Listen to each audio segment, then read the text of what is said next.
Testing chat and audio.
All right, Alexis is here. Good. We're all set. It's 10 o'clock, so I'm going to start rolling. Oh, you'll notice. Oh, will you notice? One thing you'll notice is that I took the camera off of the pastels that were sitting below. It was just taxing my setup a little too much. So for better or worse, I'll talk about the colors I was using yesterday. In yesterday's drawing, I was just using the 12 color set, and I think I used 2 other colors from my sort of supplemental set. So I wasn't using the big full set. I was just using the 12 colors plus a bit. Mainly that flesh, that lighter flesh color from yesterday, and then I think a gray or maybe like a slight off-white. Yeah. I'll be using that same set today, so it's my 12 colors. I'll just lift it up for you. So it's my 12 color set here in the front, and then some supplemental like lavenders and mint greens and stuff up above. I'm trying to limit how much I draw from those just so I'm a little bit closer to what y'all are using. All right, so let's go ahead and get started. Change my reference image just a second. There we go.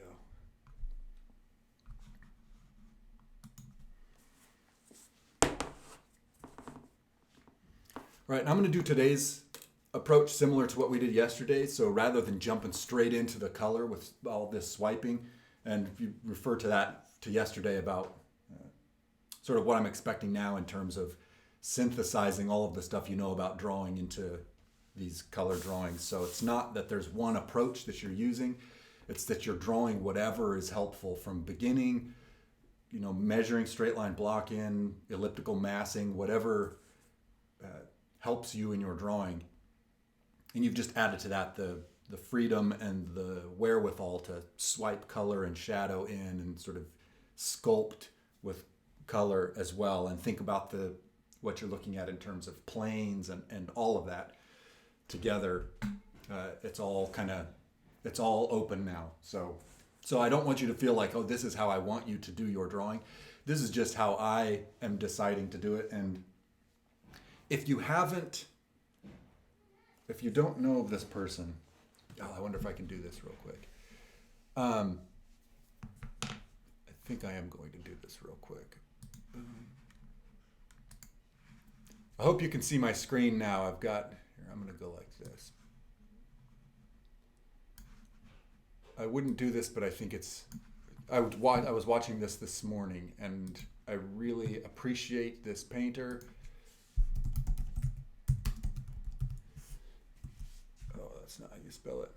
So if you go to this, Our Painted Lives, and this is the one that I watched this morning, if you haven't subscribed to this person, Nicholas Uribe is his name. If you if you don't know of this person, I would follow him on Instagram and watch his YouTube videos. Especially the YouTube videos, he's very in line with how I feel about the whole art process. So it's Our Painted Lives. I would go check it out.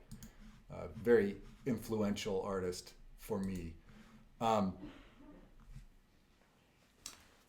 He talks about, this morning he talked about the need he feels, the compulsion he feels, and it's one that I feel a lot as well, to mix up what you're doing, to put roadblocks sort of in front of yourself so that you don't land in a place where you feel like you always know what you're going to do, you know.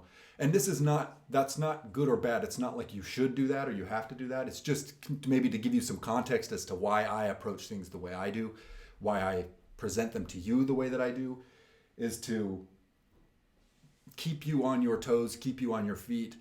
I like to keep myself on my feet, and I don't like to think about art making as one thing, like hyper focus on one process with one material in one way.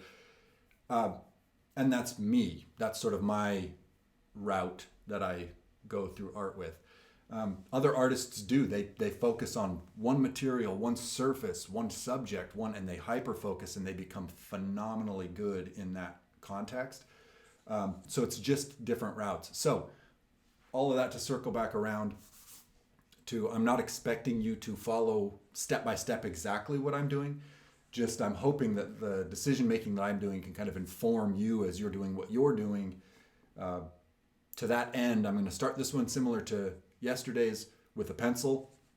This is a Prismacolor Azul Marino, which I guess is blue, like sea blue or ocean blue. I don't know. All right, and then I'm going to be using this reference, which this reference is meaningful to me. The other two have just been kind of, one was from a Reddit Gets Drawn, is the Reddit, which is a nice place to go find portraits or people. You know, people are just constantly posting, and I spoke about that before. It's a nice thing to hit up. The other one was just random Pinterest grab, I guess, so for better or worse. And then this one, though, is a photo that I took like 10 years ago, I think it was, when my wife and I lived in Uganda. This was our neighbor, across the way. You can see our other neighbor sort of coming into screen, just the nature of this shot. But I've always liked this photo. It's just kind of like quintessential, I don't know, that neighbor. So I'm going to draw from it today. The nice thing about it too is it's got kind of there's a graphic shape element to it, if that makes sense. I can start with the shape of the head peeking out of the fabric, and it kind of gives me this, this graphic element to start with. And I think I'm going to change up the reference just a bit here, just so we can see it a little bit better on screen. So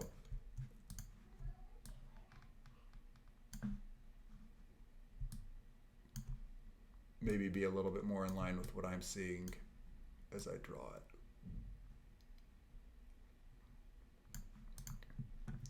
All right, there we go. Maybe that sizes it a little bit better. And I just put this in the assignment, so you'll see this image in there as well. All right, so let's go for it. And I'm going to try and take up the page like I did before. I find that a comfortable working size, like a head on the full page. It's like slightly bigger than life size, or like around life size, which admittedly, it is kind of an awkward size to draw a head that big. It can be kind of disjointing for someone, especially if it's way bigger than life size. Then it becomes this monumental painting or drawing. But at life size or slightly bigger than life size is it can be strangely off-putting, or I've heard it said that it's strangely off-putting. And I don't know that I necessarily buy that, but I've heard it said. So I've got chin down here, and I'm starting these drawings so light. And I was watching the one that I did yesterday and realized that you can't really see for the first 5 minutes, but so it'll be me talking as I scrape the page for or 5 minutes till you actually see something starting to happen. All right, so this is that big sort of graphic shape that I see. I'm just kind of enveloping. I'm trying to reduce that shape of the face peeking out of the fabric and start with maybe that abstract shape first to establish chin, top of head, the kind of lean that's going on in that shape. I could even start measuring right now. Let me grab a measuring implement.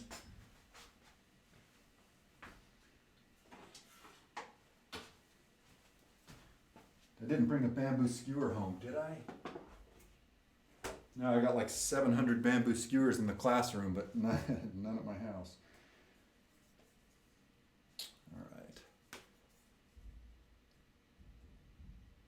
Width, and it's a little less than 2 width to height. Still need to scoot back. 1, 2. So I've got this shape a little bit narrow. That's okay.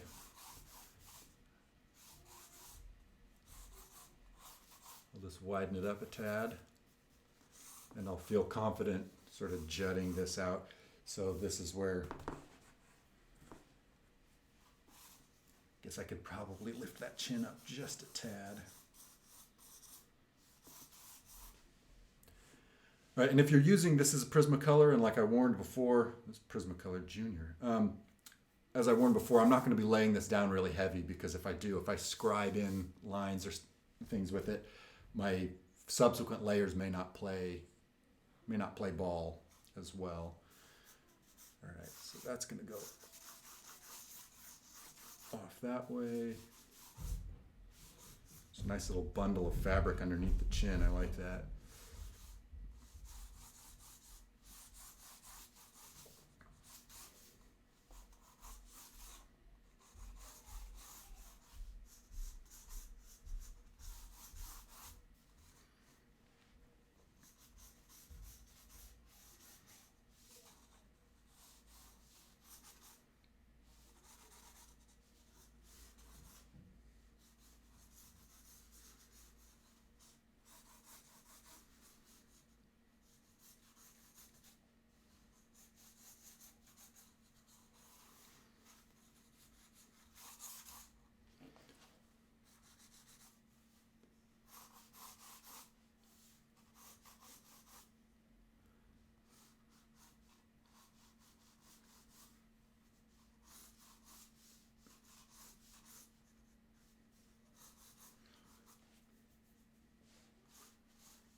Who do we have in the chat? Thelma, are you here?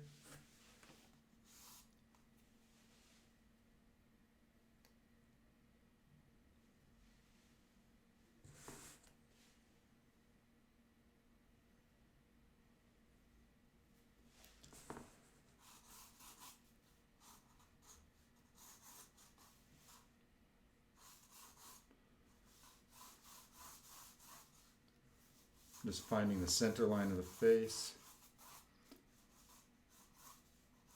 This face is almost in profile, but not quite. I see a bit of that cheekbone poking out the side there, but it's pretty close.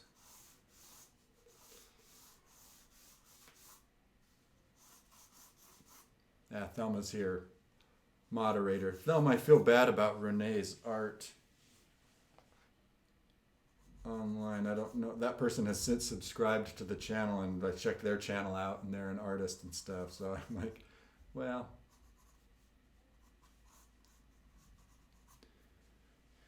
I'm going to follow the skull here. So I like this brow bone. I'm thinking about the skull as I'm sort of putting this stuff together. That slopes back. So if I'm just going to slope that straight back.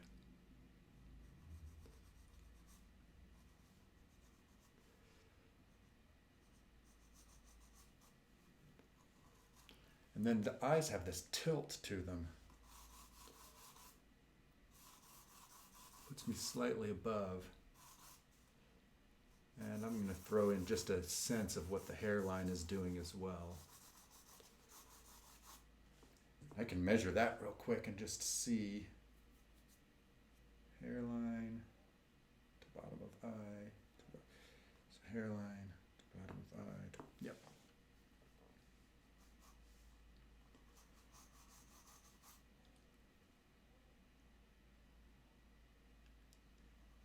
I do let non-students watch. I do. In fact, I told people, yes, Thelma, I agree with that. So that's for better or worse. That is what uh, that's kind of where I've landed as well. Where it's like, it's technically a class. So if you're a student, chime in. But if you're not, and I mean, I don't know how many concurrent. I mean, usually we're at like 4 or 5 people that are watching at once, so it's not a huge group. Um, but yeah, it's like the reserve the discussion and stuff for students who are actually in the class. But whoever, the videos are public, so whoever wants to come in and watch for whatever reason is welcome to do so.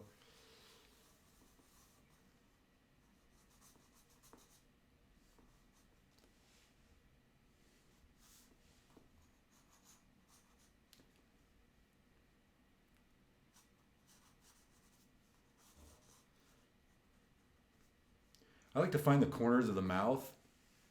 So before I start drawing lips in or doing anything like that, uh, and really it's the planes of the lips that I'm interested in, finding that corner of the mouth kind of relative to the nose. So for this image, it's just slanted slightly back from the nose there. Cuts in and up.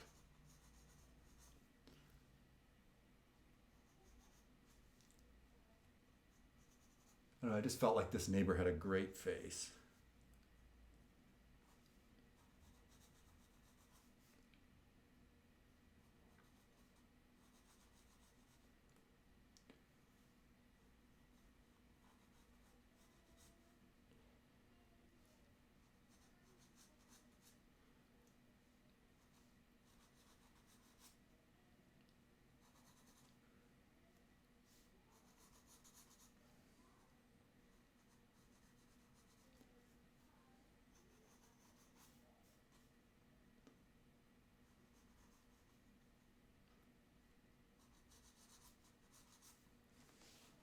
That cuts off at the chin. They've got an obvious angle change here. And swoops in to that fabric, which means this needs to go up.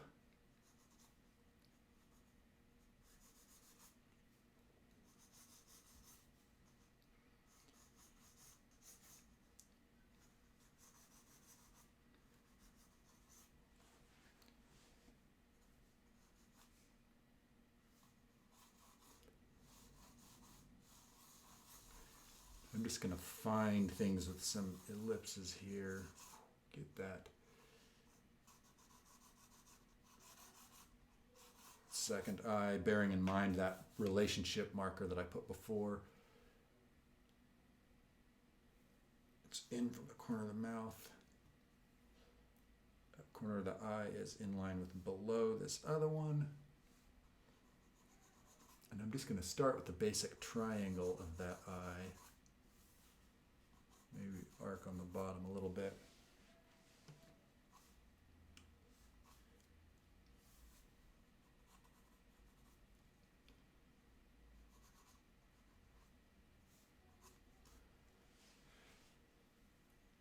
Take a quick measurement here.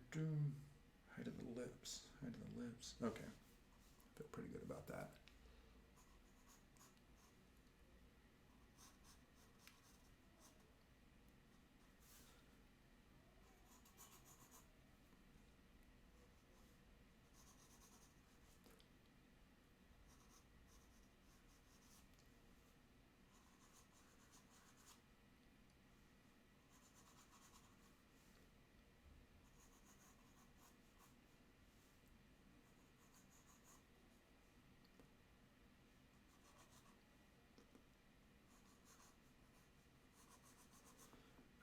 And this is about my danger zone where I'm like, I want to start firming up these lines and making some nice contours, but I'm going to fight the urge. Just going to get a little bit more info, and then I'm going to move along.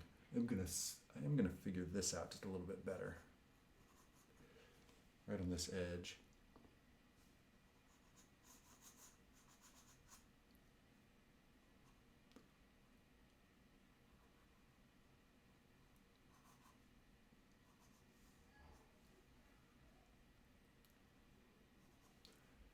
You can really see the top shelf of the eyelid over here.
Just going to try and capture that cheekbone a little bit, just in sketch form.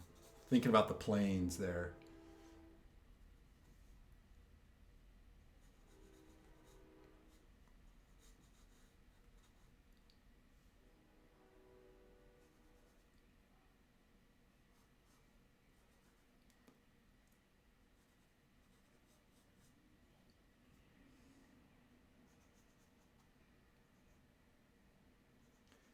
For this bottom lip, there's that one dark line that shoots out.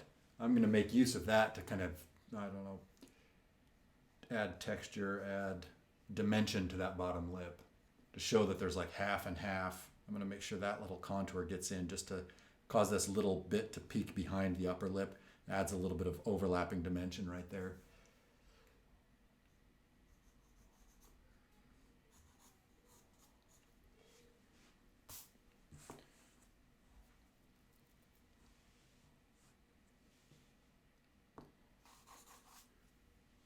All right, that's enough with the pencil.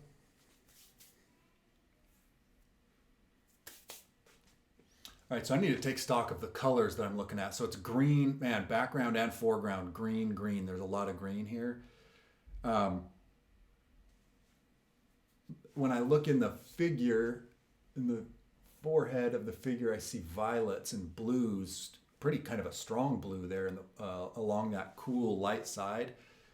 A lot of cool on the light side of the face, and then those hits of orange inside. So I'm going to focus on that first.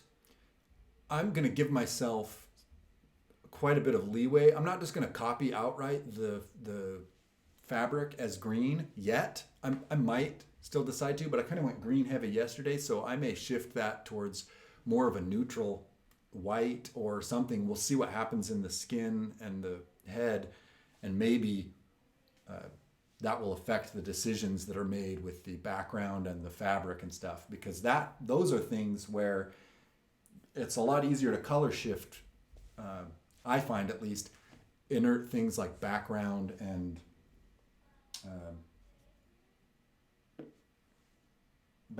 fabric and non-living things. There's no sort of natural way they have to be, and so you can kind of, I find that there's more wiggle room. So I'm going to go blue. I'm going to do, so like we did yesterday, I'm going to do a kind of a blue drawing. And then I'll come back in with the orange and do hits of orange. And the blue will maybe help neutralize and chill out the orange that I use. I started with blue lines, so that'll help me, I guess.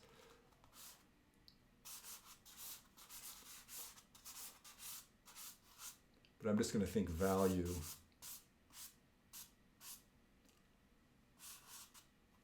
It's almost like I'm shading this, like doing a black and white drawing. I'm just going to be doing it in blue.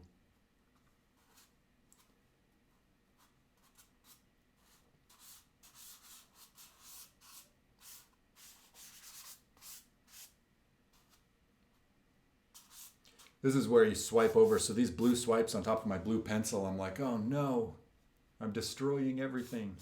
Nah. Everything's going to be all right.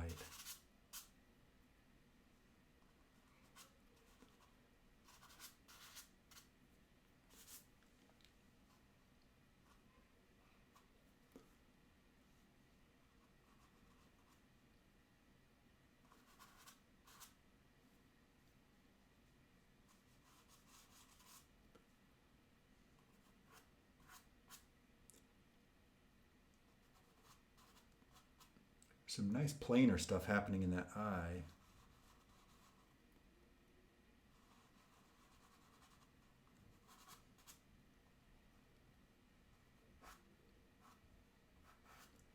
This is that shadow shape gesturing we were doing where you're trying to make the shape that you see with your stick.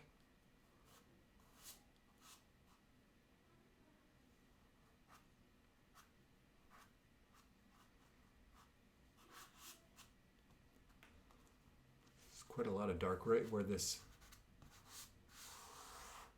head peeks in.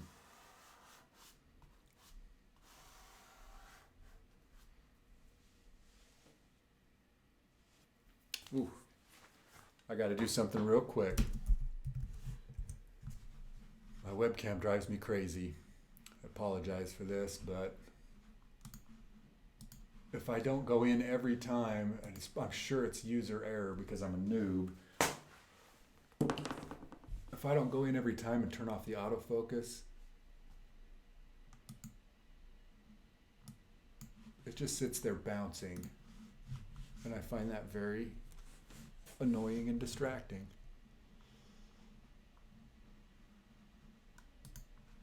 All right. Carrying on. I don't know if that was something y'all noticed. I notice it when I'm sitting here, and so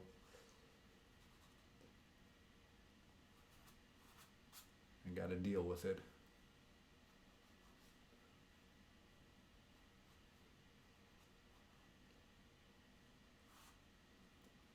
There's some awesome blues happening out in that nose.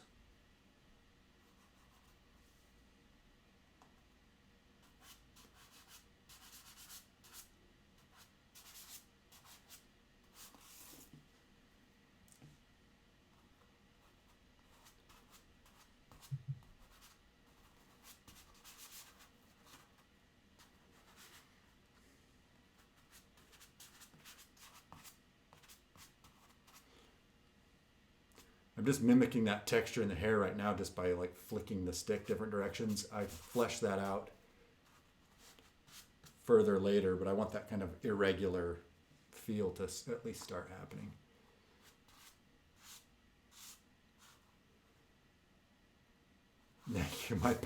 You were right about that, Thelma. My keyboard is a wreck right now. I probably ought to make it part of my routine to just clean that thing every day because otherwise it's going to be an unrecognizable mess.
want some of these shapes back, so I'm being a little more, I'm kind of like following my contour to get some of the stuff that got cloudy and lost as I was swiping around. I'm now going to bring it back with a little bit more clarity. I know you don't. Be careful what you touch. You like try to zoom in after using pastels, and it's just like forget it. Just spray fix your whatever it is that you touched, and then it'll forever be that color.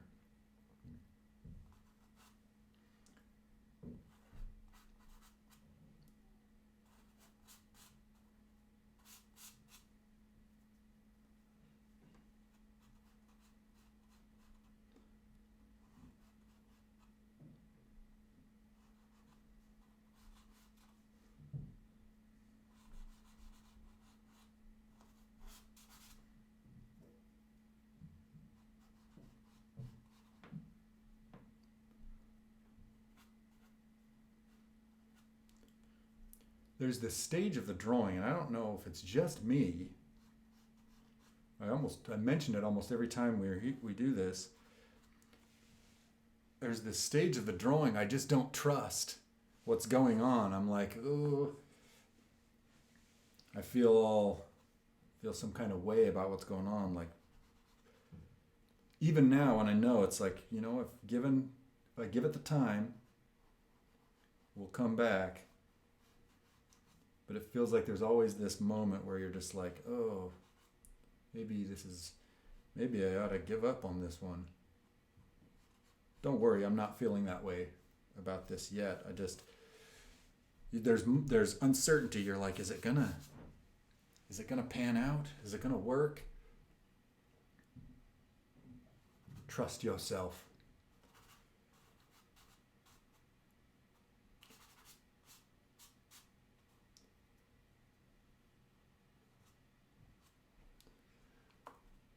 And I would say the more drawings you do, the more practice you put in, the more times you run into that feeling and overcome it, the less you believe it when it happens. Like I'll still feel it like, it doesn't feel to me anymore like, oh no, something's going wrong. Like that, I think that can happen where you're like, oh no, this is not working or whatever. Instead, it just feels like work, like there's work to do. If that makes sense. It's like, oh, okay, there's work. I got some work to do. I don't know. Maybe that's a better feeling to me, is that it's like just knowing that it's work I have to do, not necessarily stuff going wrong. And I think I might break out. So I'm using that. This was that darker blue. I could smear this if I wanted to. If I really want to incorporate, like maybe I'll show. Like I could come in and do this with it.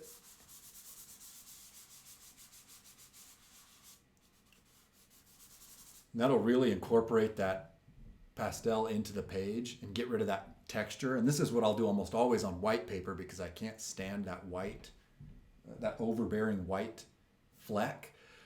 The gray is doing that a little bit to me on this drawing, so maybe I'll just do that real quick. I'll just, for the sake of this drawing,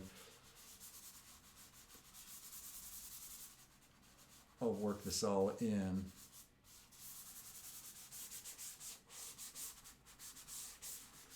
Again, I didn't do this step yesterday.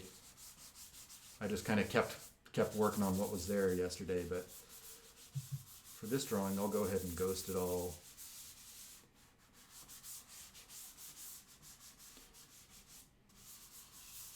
And I think what you'll see is it'll give me a more nuanced end result, maybe.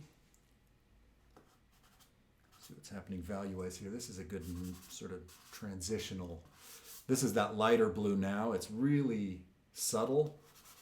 So I'm going to use it as a transition.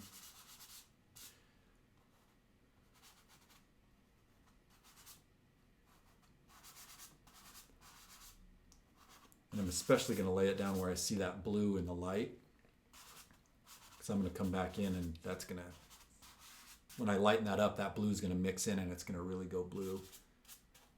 Especially if I avoid using the orange out there on those light spots.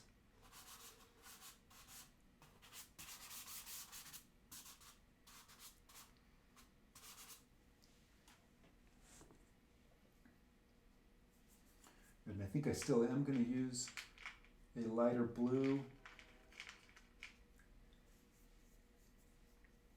And maybe this darker blue again. So I'm going to do a little bit of modeling with these ones, particularly through this, down the features of the face. I really want those to show and stand out.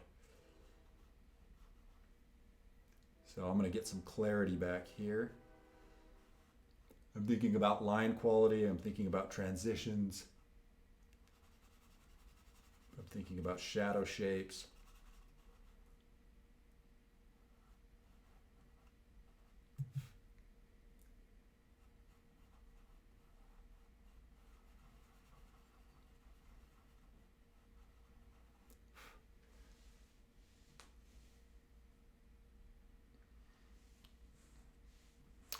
Tatiana, what do you mean? Does it do that texture thing with darker colors?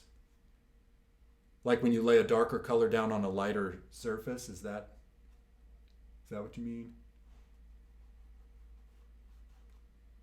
Because I will say yes to that. When you have a darker color, when you swipe, particularly when you swipe a darker color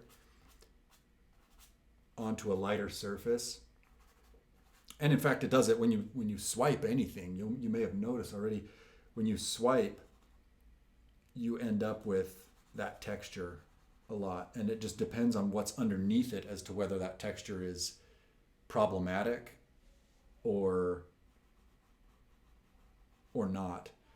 So I find maybe that first layer, like this incorporation layer, it fogs things out and you lose detail for sure. But I think what you gain is worth it in the end, because you get something underneath your subsequent layers of color that isn't just the bare page. And so it gives you a little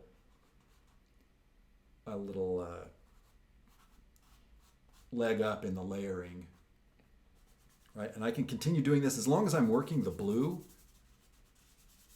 I'm kind of just doing a monochromatic drawing. As long as I'm doing still in blue land,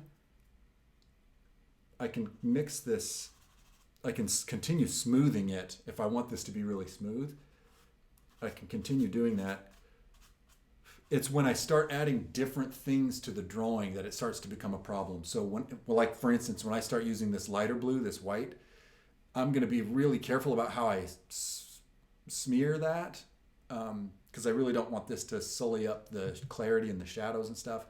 But when I start moving to orange or mixing, once the colors are out and you're putting colors down, that's when the smoothing and the smearing's got to really, what I'll say for you all is it's got to stop. Like no more smearing and incorporating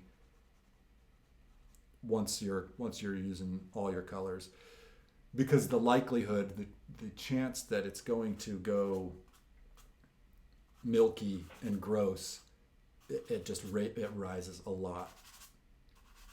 It goes up a lot when you start adding multiple colors. I don't want to say that you can't do it.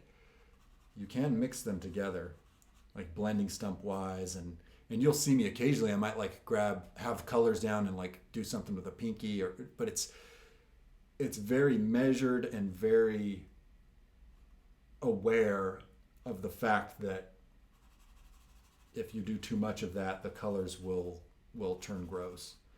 And it's not that different in that regard. It's not that different from painting, where if you mix all your colors together over and over and over, and you're forever mixing everything you've got together, you'll get gross, muddy mixtures. Gross is kind of a judgmental word. I mean, at the end of the day, if your values are good, then stuff's going to read pretty well if your values are good. When you lose value and color, now you're in trouble. Because what else is there? you know, line. Your line better be solid at that point then.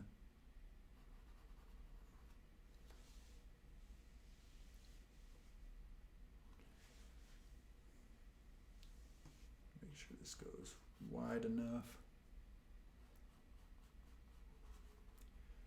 I appreciate, hey, I want to say this too. I appreciate you all coming and watching the videos during the class time and being here because believe it or not, it really helps me feel better about everything that's going on. Like it's not class, which sucks, that's for sure. But it's something, and it gets me, down here drawing and talking about what's going on and feeling like stuff still matters, I guess. So I appreciate you for that.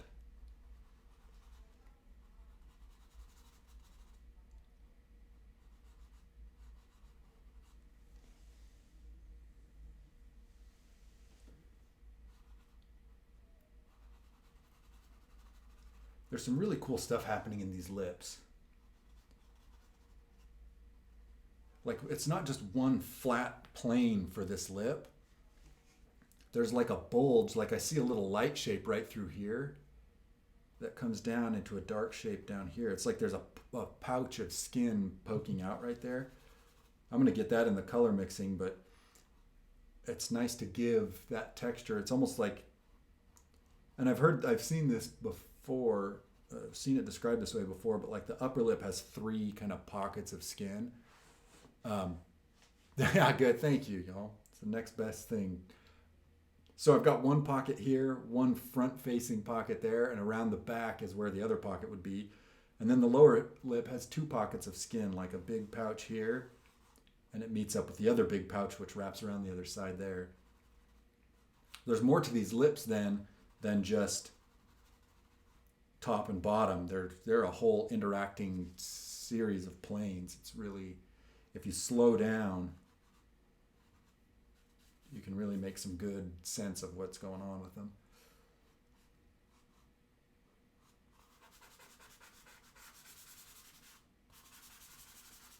This whole bottom jaw area is just dark, so I'm going to make sure and incorporate that too.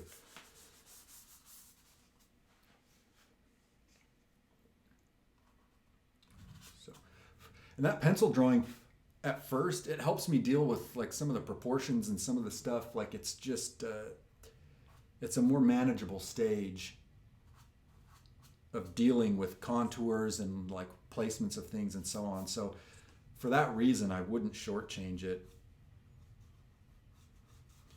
And I'll often do it. If I'm not doing it with the pencil, then I'm probably doing it with the pastel, incorporating it into some of the sliding swipe work that's going on as well. Now, these pastels, I'm going to do a little bit in the fabric, just with this dark blue, and that may go away. Oh, good. It may go away, but these sticks are just glorious with fabric. They really, like, if you get used to the way they act, their swiping nature just feels fabric-y. Like you can really lean into that sort of calligraphy mark that they make.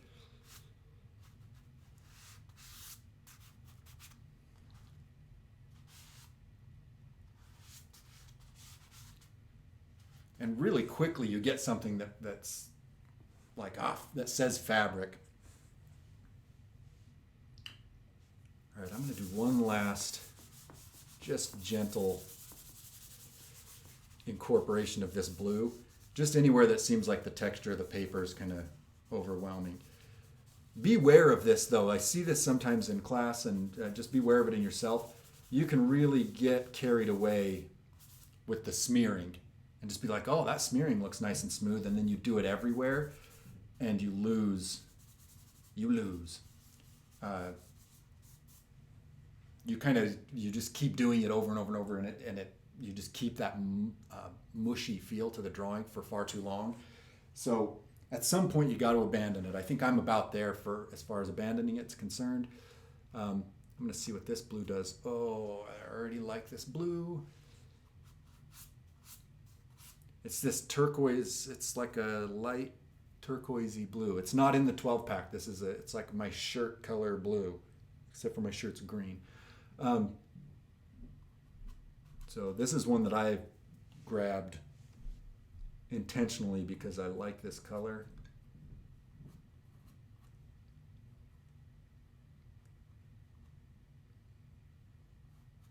And it's not part of the 12 set.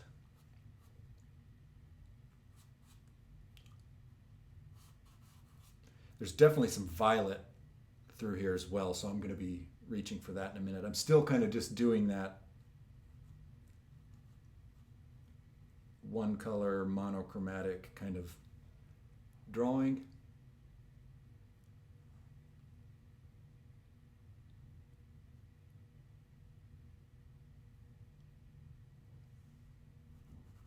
Hopefully my stream's okay. Oh, I am recording, so that's good. Occasionally the little I don't know, status bar will just spin, and I can't tell if that means my stream has paused or what, but hopefully we're okay.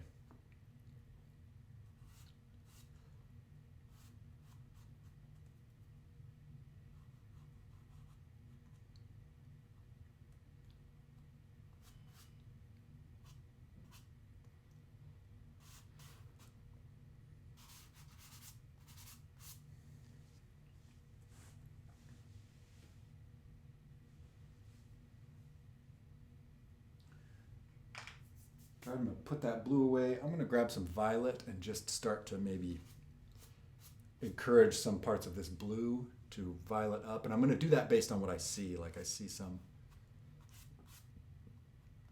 up here and out there. I'm going to come back on top of this with lights. And so it'll kind of incorporate this violet in a little bit better as well. I could almost imagine the skin being violet.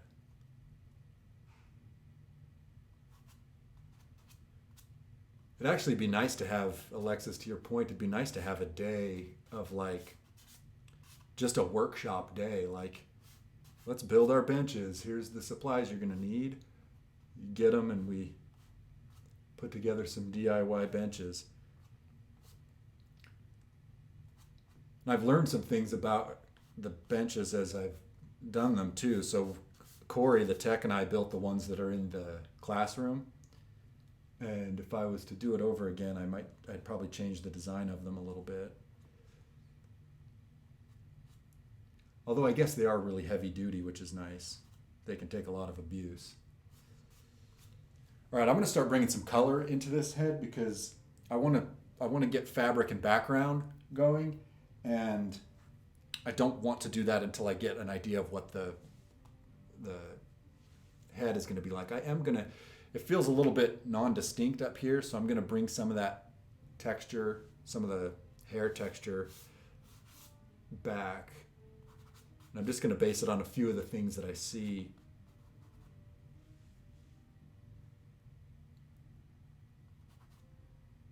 That's true, our intermediate class is only, I think, 10 people total. I think there's 9 actually.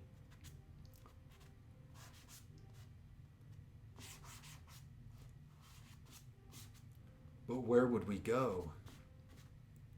I guess I have a table saw and stuff at my house.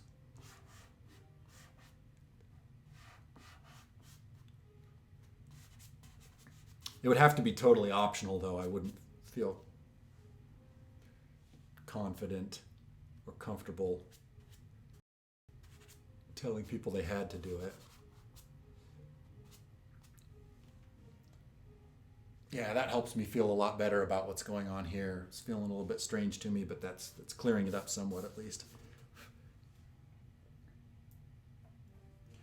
All right, so I think what I'm going to do, so I've got so much blue down right now. I'm going to go in with orange, this dead brown, and I think magenta. And then I'm going to cheat just a tad. It's not cheating.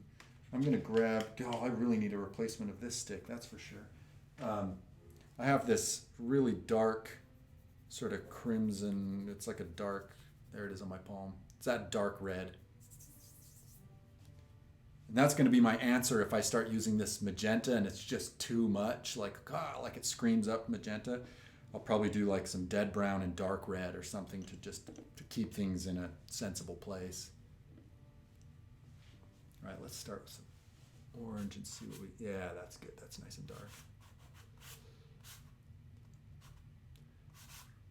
So I'm starting this with just some swiping of where it looks like there's a little bit of this orange. It's all down through this cheek, definitely in the nose, definitely in the front of that forehead. And I'm just going to kind of take some of the blue out.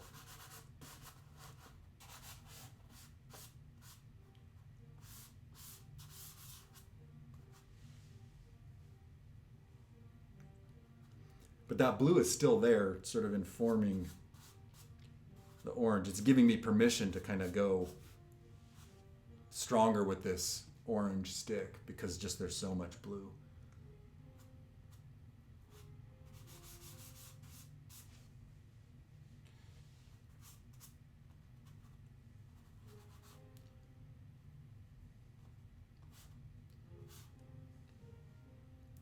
Not going to let it bug me that there's stick marks out here in the open air. You probably can't even see them that well on screen. You've seen me do it. I'll carve that background back in.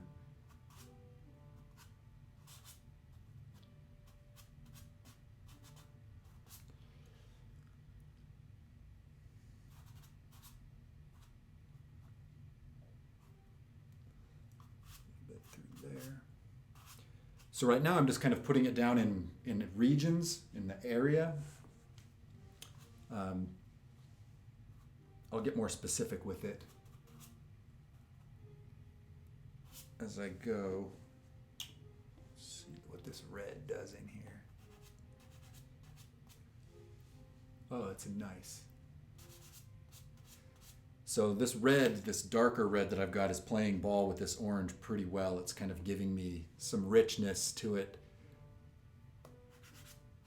and kind of darkening it at the same time.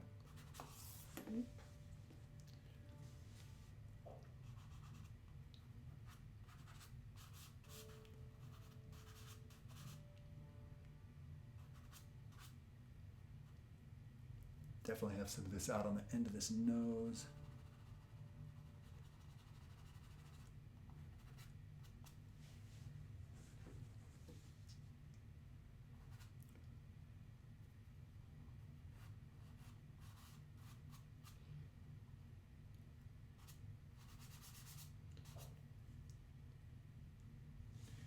What's my magenta up to?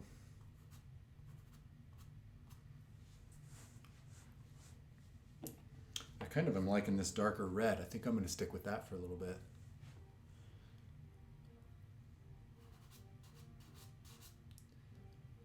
One thing I'm thinking in the back of my mind right now is, am I going to let this...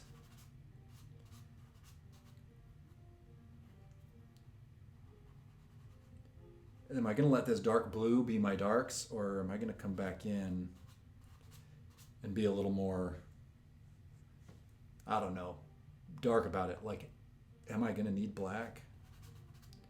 Maybe. I do find black gives me nice detail, sort of at the end of the day. I'm gonna do some of the dead brown up here, just to see how it's acting. Well, it's acting kind of like a green.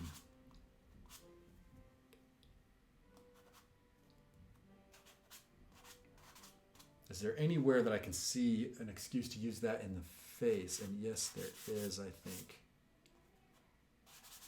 There are some places that are not quite as saturated. And I think rather than using green, I'm going to use this stick to sort of get this orange, this sort of, I don't know, neutral away from the magenta reddish color. And it's going to, by a comparison, it's going to seem green. We hope.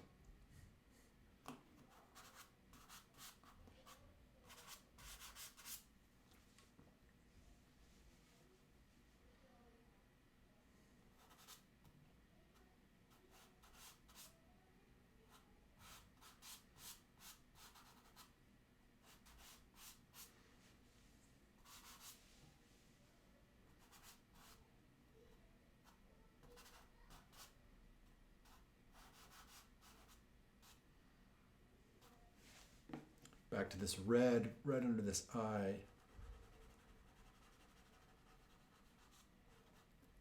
Seems like a good spot for some of that. Is there anywhere else in the vicinity? Maybe. Hey, I apologize if my thoughts are disjointed, and as I talk, it's like, what is he talking about? Sometimes I just start talking to myself and I'm like, I don't even understand what I just said.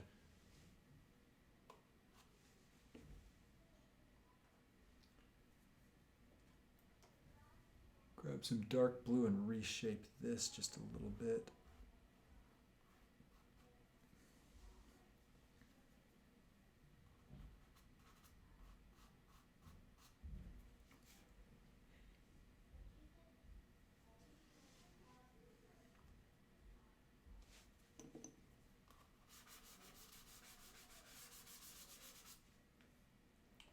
Happens when I put some blue on top of that.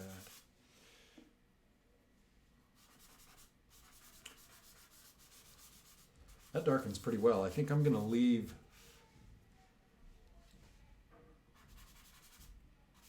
I'm going to stay away from black for a while still.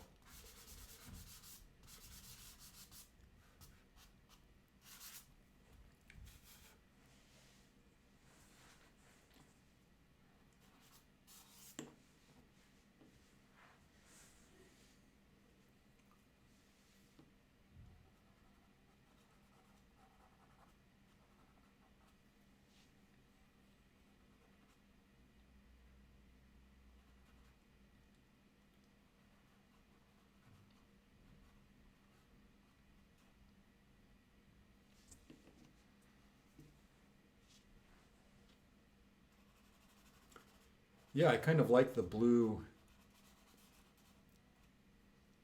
shadow. It gives it more, I mean, it gives it character. It gives it, there's still a liveliness to it. And it's, if you could see the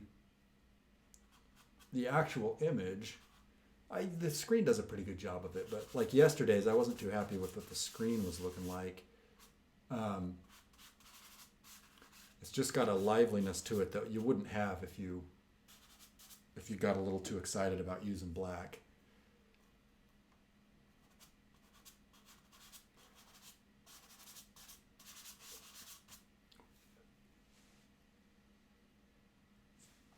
All right, I'm going to grab some violet, I think. See what it can do in being the middleman between some of this red. I've already got stuff that, so this is my violet stick, but I have stuff down here that looks just like my violet stick because it's that blue, it's like fleck of blue and the red kind of interacting with each other.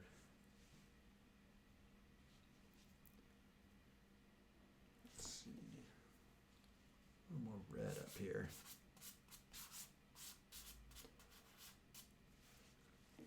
All right, I'm going to go in for the lights. I'm sort of like just dealing in the middle ranges right now. I'm going to lighten some things up, and I think I'm going to, what's this? This is that cursed stick. God, it's so dirty, I can't tell what it is. It's the orange that never wants to lay down. I'm like, do I even need it? That other orange, it's just going to neutralize with the blue and do exactly what that other orange is doing, so I'm leaving that by the wayside. I'm going to come in with some yellow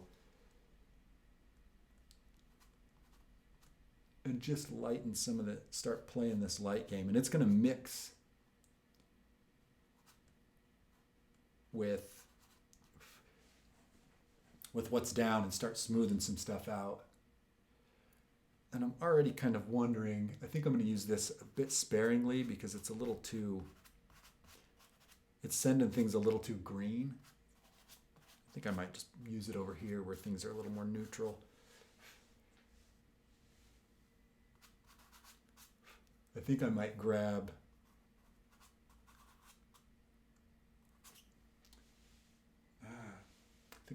that blue and come back into here, and then maybe some of that flesh tone for like here, cheek, maybe a little bit down here.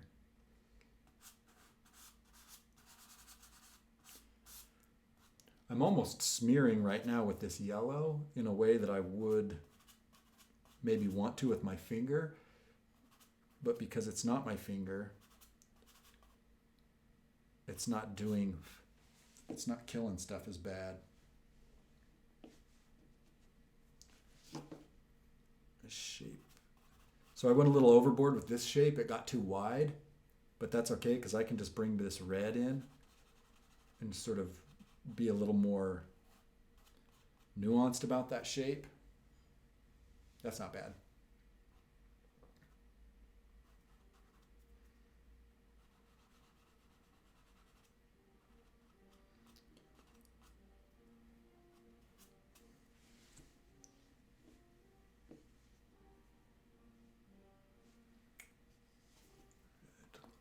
What happens out here? Yeah, it's starting that cool light. So I'm gonna make sure I'm gonna bring some of that back into the lips. There's some really rich. Where's that? There it is. There's some really rich orange in that nose, and I quite like it. So I'm gonna put that in. Again, if I go too far, I just got in the back of my mind, I've got what do I do if I go too far? I grab some blue, complement to orange, and either swipe over to neutralize entirely or add more blue context nearby to balance it out, maybe.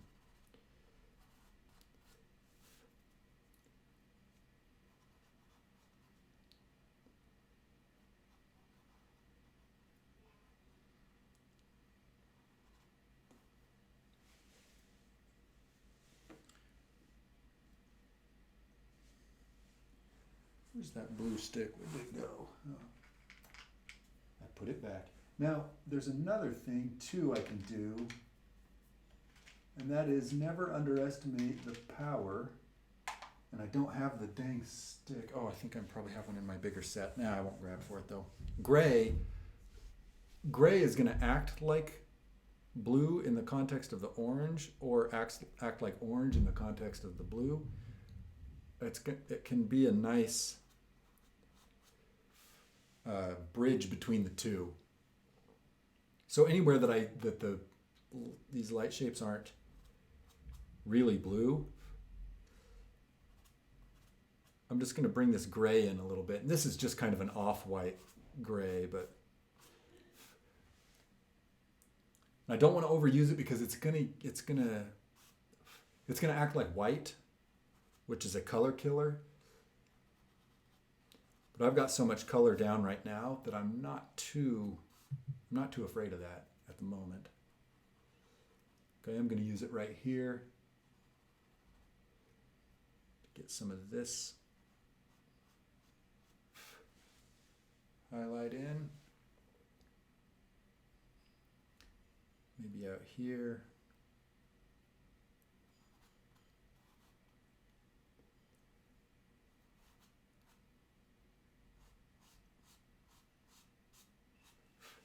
Maybe just a little swiping bridge through there.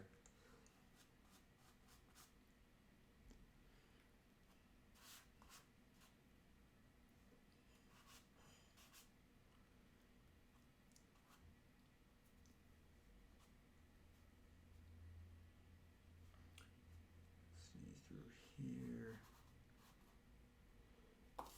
Oops.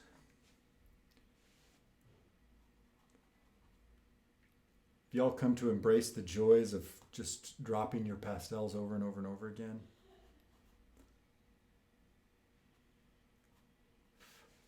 that's just what we do.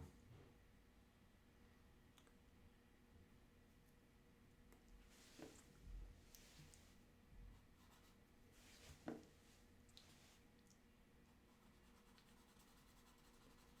going to shape this lip just a little bit better, I think.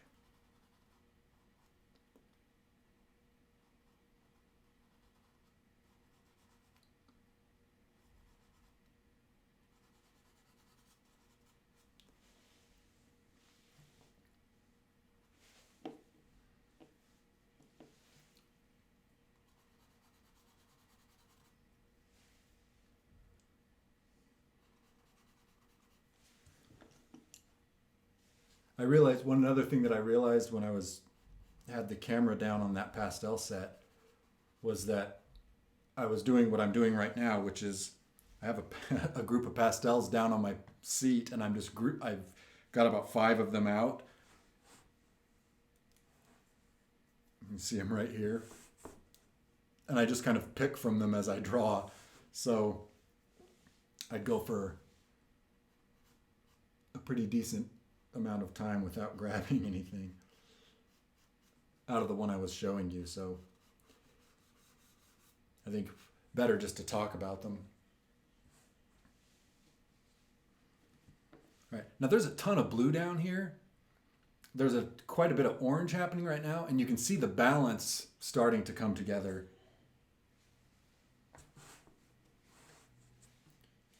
So, and this is way more, to me, this is more satisfying than brain fart, coloring in one whole area with like one value, you know, like, oh, the model skin is obviously brown everywhere.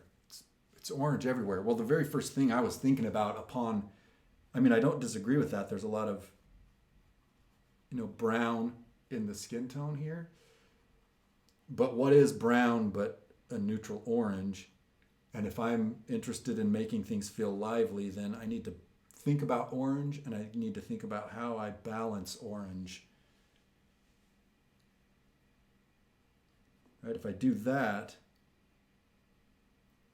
then I'm going to be making interesting decisions.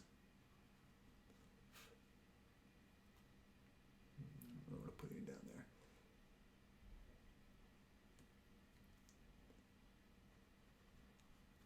Being kind of liberal with that blue out on this cool edge, just to add some dimension.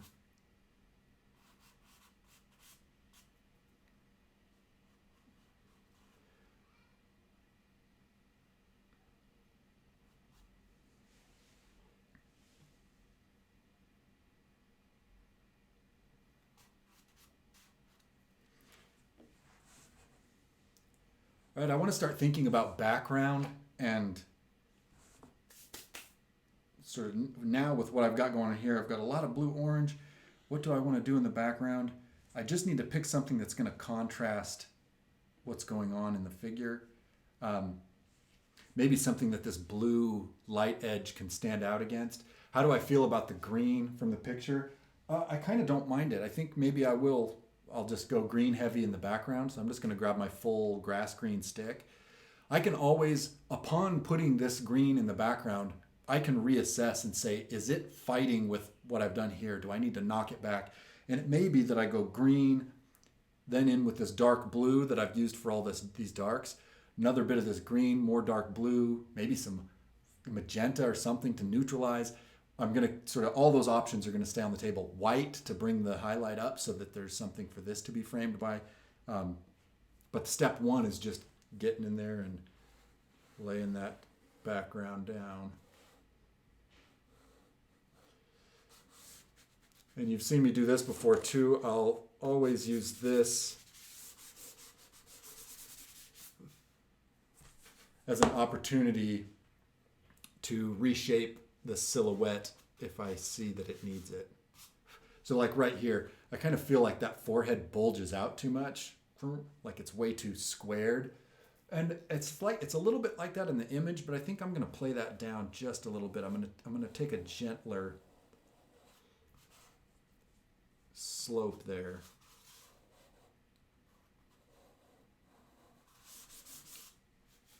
Right, just to take a little bit of the squareness off of it. And I'll bring some of that blue back. It looks like the hairline comes forward just a little bit further. I'll get to that in just a minute.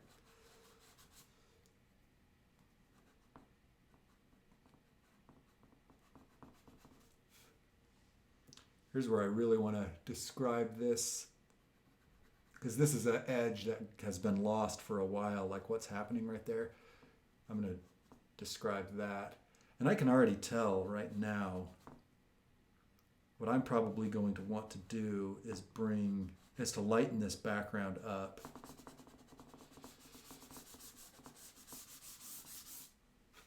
And probably neutralize it as well.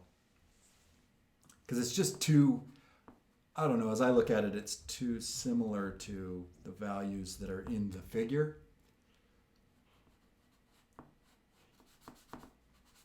So I'm still going to commit to laying it down the rest of the way.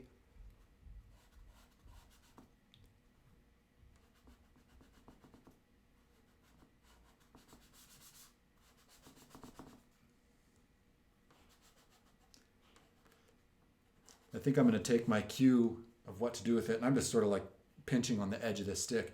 I'm going to take my cue of what to do with this from this chin area.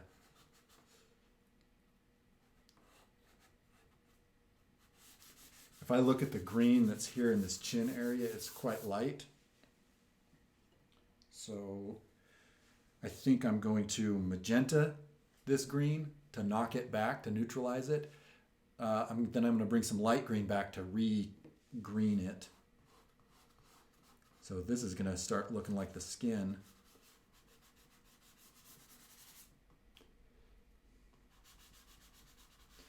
This is a good example, maybe, of a background right now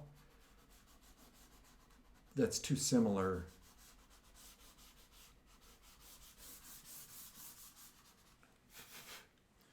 Right, it's too similar to the figure. It's kind of, I'm losing some of the, luckily I've got that blue light there, which is helping the figure not just melt into the background I'm putting. So if you're playing a really subtle game, maybe you want this. Maybe you want your background to feel more natural.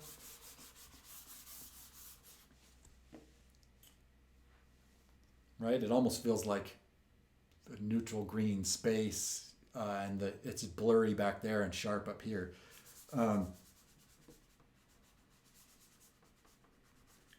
I can texture contrast, so if I let the fleck of this paper stay in the figure and blur the background, like just let it be nice and blurry, that will contrast against the foreground figure. See, like that's going to show up a lot better. That's going to be much more, you can see it's kind of more natural feeling. I've neutralized that grass green with the magenta, and it's taken me towards this earthier, more olive type of green. I bring this light green back, and this is what I want to do through here. I want to show off this edge.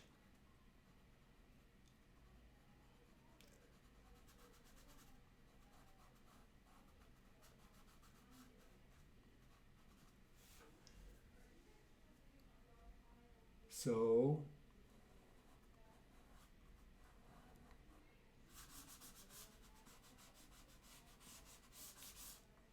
I'm going to get this light green involved.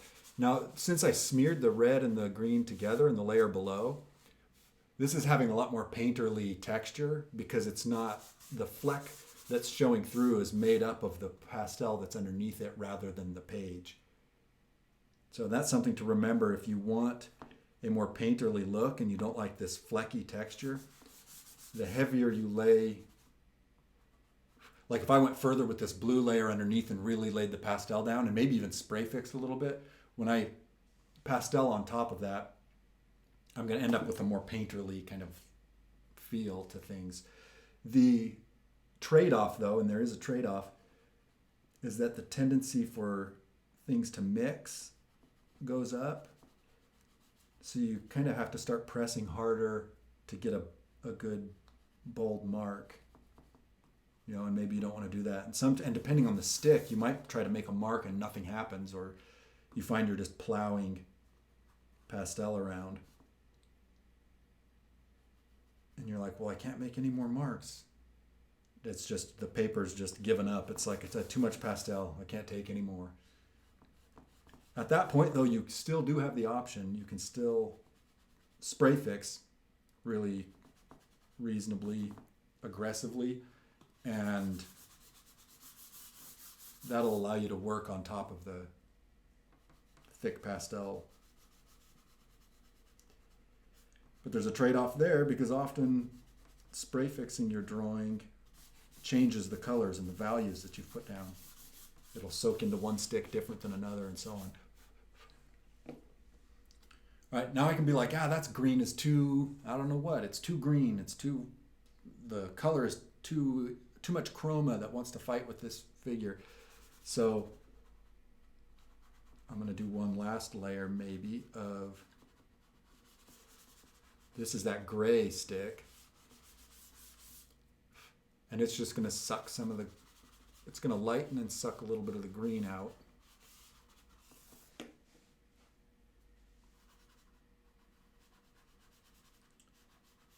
And by green out, I mean chroma. It's going to neutralize a little bit.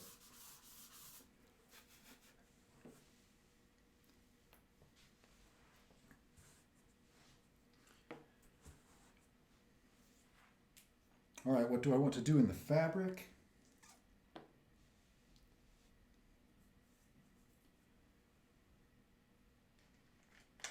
I don't want to deviate too far from what I've got. The picture, it's a lot of green framing this face. I think I'm going to start, let's see what this gray does. Let's see what this, I think I'm going to go with this dead brown and that gray stick.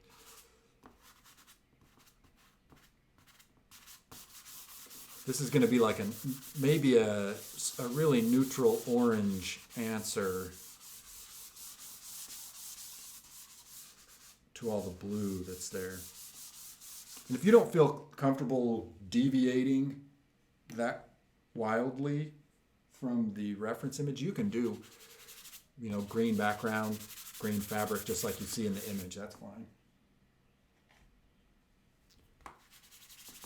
Just going to carry this background treatment that I did before over to the edge. Just remembering my steps, it was the grass green, magenta, lighter green, and then some of that gray.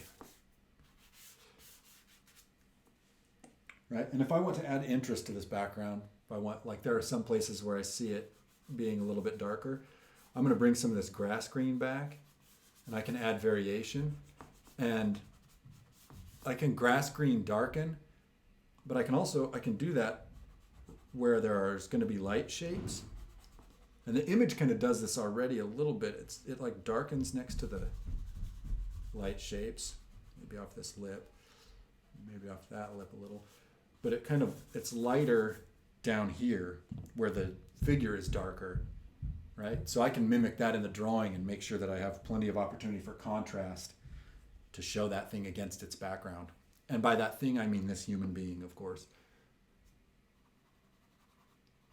I tend to talk about drawings as things, and I'm like, this thing, and then it sounds like I'm calling the model in class or the person that I'm drawing a thing. Get a little bit textural. I'm just trying to hint. There's so many little textural bits to this hair. I'm just trying to hint at that, whilst not getting too carried away.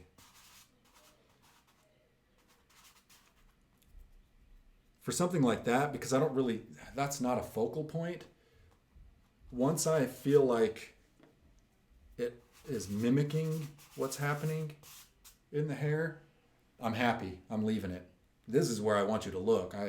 I'm not going to detail out 1,000 of these, because that means I'm going to have to go back into this and then I have to take everything to a super high level. And personally, I'd rather have moments of focus supported by auxiliary information.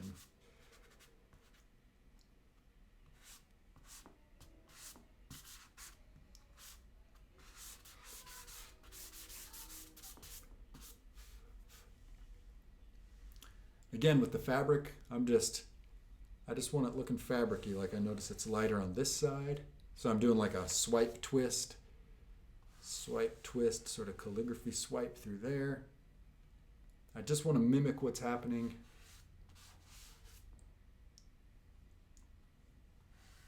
Light swipe through here.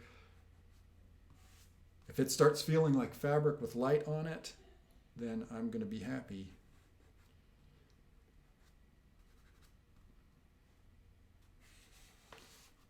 Just broke my stick by pushing too hard.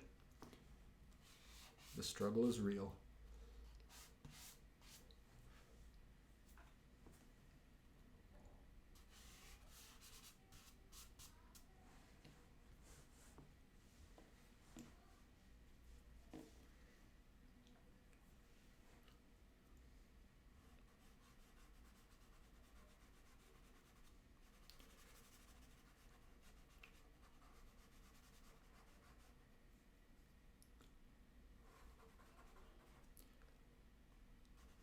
This fabric feels really dirty to me, so I'm going to come in with this blue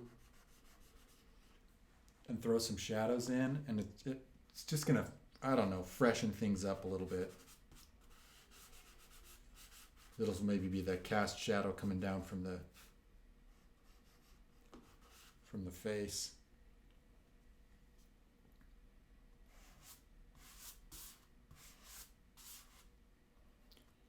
It's kind of the inside shadow, and I'm doing this is blue to sort of counteract the brown that's out here. The brown has kind of made things go tan. This blue is going to bring it's going to colorize the shadow just a little bit. I'm just treating it like it's shadow, like it's supposed to be like that.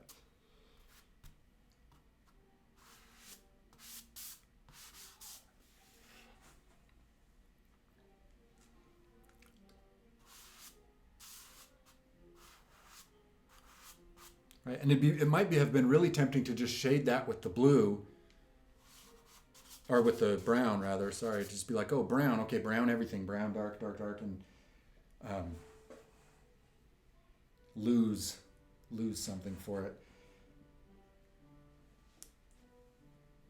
All right, what are we doing? How are we doing time-wise? Oh, 10 minutes. Man, I cannot believe. Maybe I hope this is happening to you, but it's happening to me like crazy.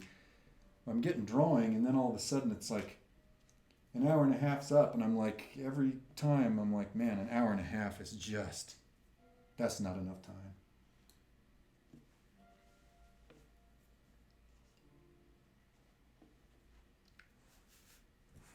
My pants are nice and green now too. All right, so I'm going to come back. I feel like I've lost some clarity a little bit in the head, so I'm just going to come back and try to reclaim some. And this is where I'm realizing or seeing the limitation of this dark blue, because I'm not able to get much more dark out of it. So I'm going to focus on some sharp edges in the shadows and trying to clarify that stuff.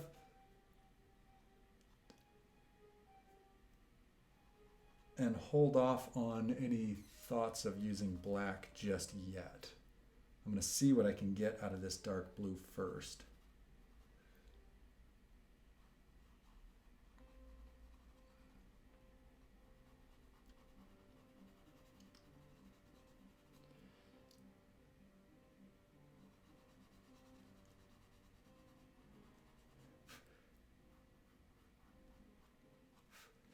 I'm going to try and get there by just sharpening, by pressing a little harder and finding the edges that need to be sharp. Maybe particularly in the silhouette.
Right? And there's some stuff you can do. Like if I were so inclined, and let's maybe say I'm so inclined, I'm going to grab that dark red again.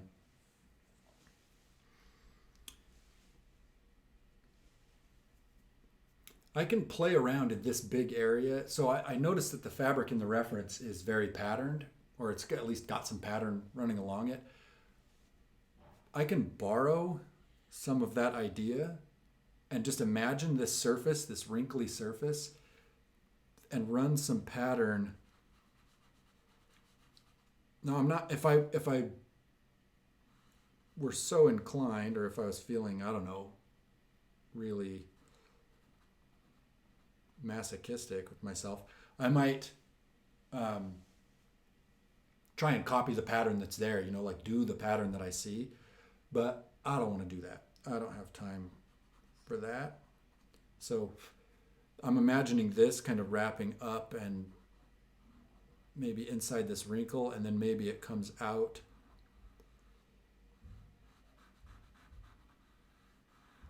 in a different trajectory or something. I'm sort of imagining the trip, and it almost doesn't matter what the pattern is. It could be simple stripes.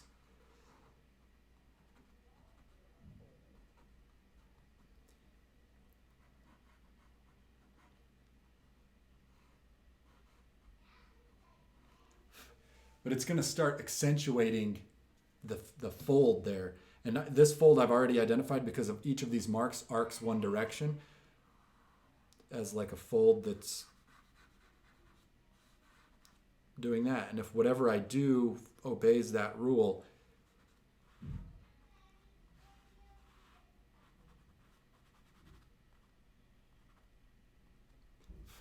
then it'll start feeling really fabricy. And so this one, it's got a bit of a down curve. So I'm saying, in effect, I just have to imagine, like, what is this fold like? Does it pop up and then roll in, or is it going in and back out? I'm going to say it pops up. So here's maybe a cross contour that pops up and then rolls. Like, that's kind of my operating procedure, and it's in direct opposition to the fold next to it.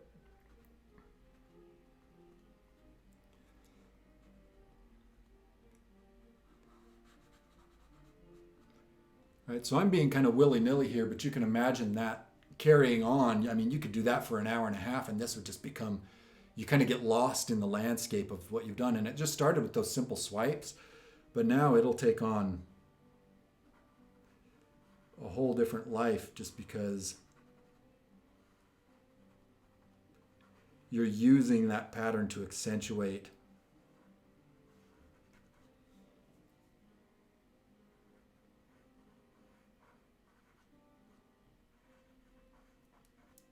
the volume of that fabric, right? This is a lesson in how you get yourself in too deep, because now it's like, do I just stop right here?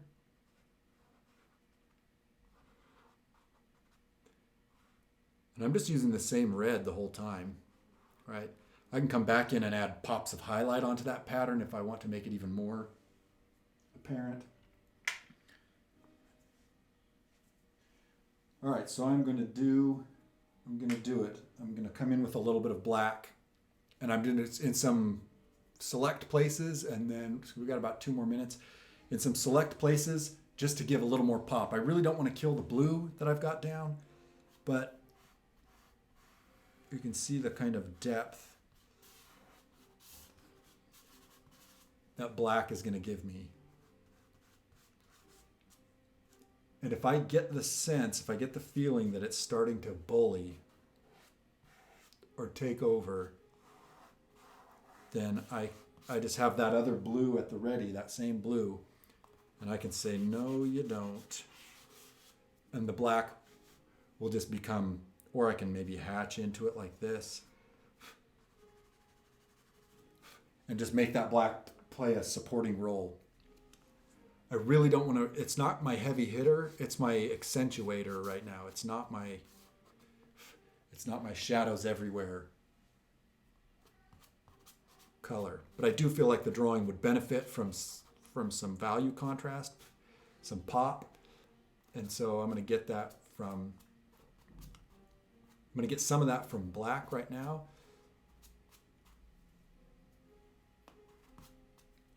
Particularly where I want to show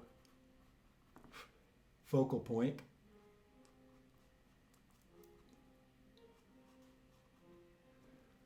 So the extent to which I hope that I've scared you away from black is the extent to which you use it as a catch-all answer for all of your shading needs. That's just not the work it's good at. But in the context of a decent amount of other color, it can really give you the depth that you need. I feel like there's a cast shadow from this lip, from the upper lip onto the bottom lip. In fact, if physics are doing what they should, then there would be. And I like to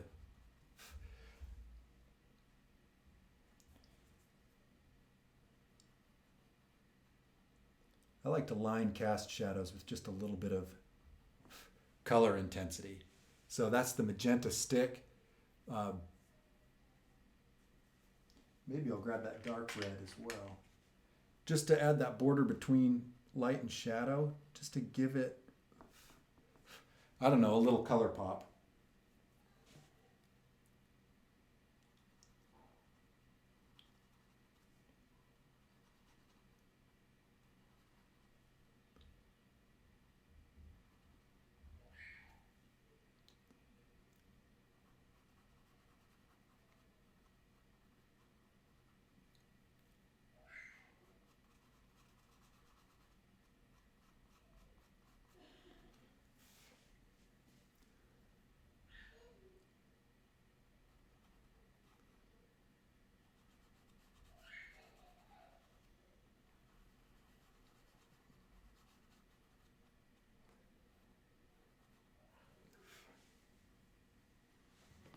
Right, so now you can see some of this. I mean, I'm getting quite a lot of clarity that I didn't have in the blue. I'm a little bit in danger here of too much line. I'm going to bring some shape back into that eye, and I'm going to add some red to that black just here and there, just so I don't have any areas of uninterrupted black mark. Or about black line. I don't want it to look like I've just gone in there and redrawn the eye and line. I want to make sure I'm using it as like a shadow enhancer.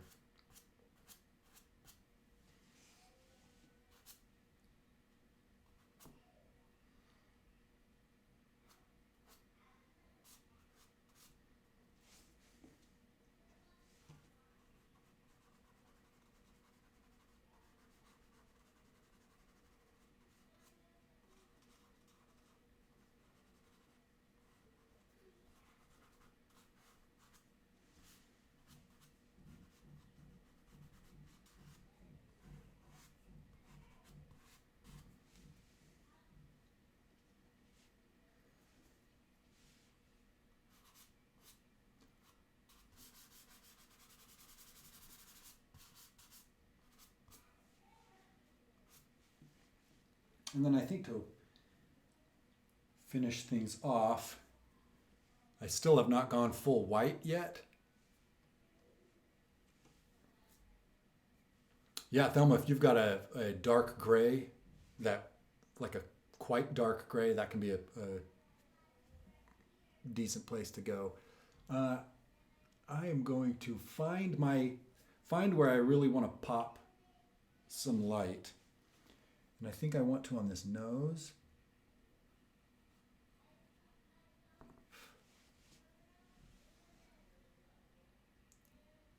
And on this side. So I'm just putting my strongest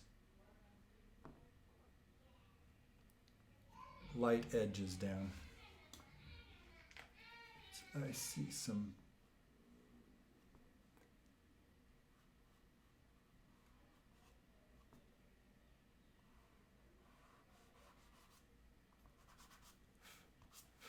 Does that area deserve some? Maybe. Maybe right up here, just a little flick of the white.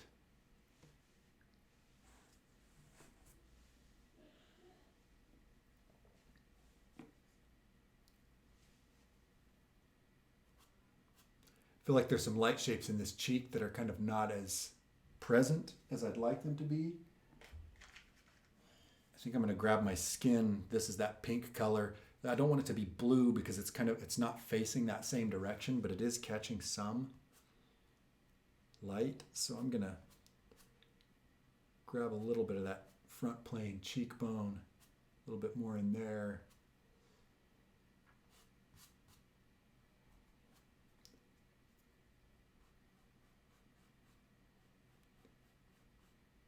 Hatch just a little bit of that in. Oh. That's what happens when you drop your stick on your page on accident. Chase you back.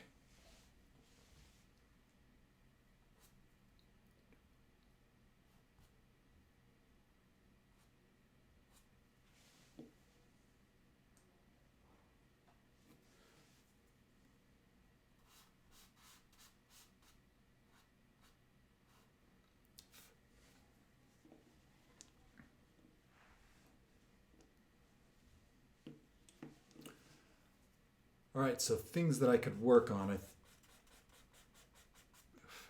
I think I'm going to call this. What are we at? 36? Maybe I'll keep working on it a little bit. Why not? Because I have an open Zoom session I'm supposed to be starting. I'm going to keep drawing on this. I'm going to call this good for the drawing on the live stream. And I'm going to keep working on this through in my Zoom session. I've got this dark red. I'm just kind of hatching in. I'm kind of bringing back some of the, I don't know, make it feel a little more like a drawing. Bringing back some of the red that might have gotten lost as I was swiping things. Particularly through here, I feel like this could use a little bit of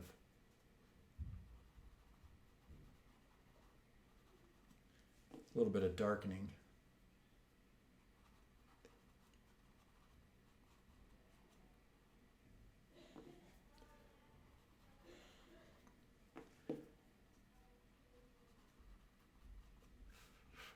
All right, don't let me keep going. I will, and I'll forget to start my Zoom session.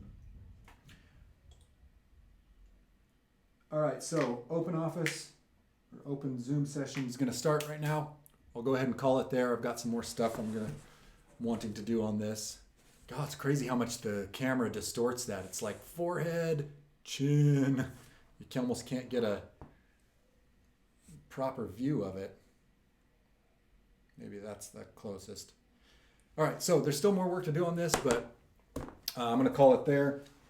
That's going to be my mantra the rest of the semester. Could still do more work here, but we'll call it. So thanks for coming. It's going to be the open office hour Zoom number. So just go into your Canvas and click the open office hour number if you want to come into the Zoom session. I'm just going to be drawing, working on this drawing, maybe the previous drawing I did yesterday, one of the drawings I did in advance. I'm just going to work that as I have my office hours up. So you're welcome to come. Don't have to. Just one of these 3 images is going to be due by Sunday. Remember to put it in the critique section. All right. See you guys.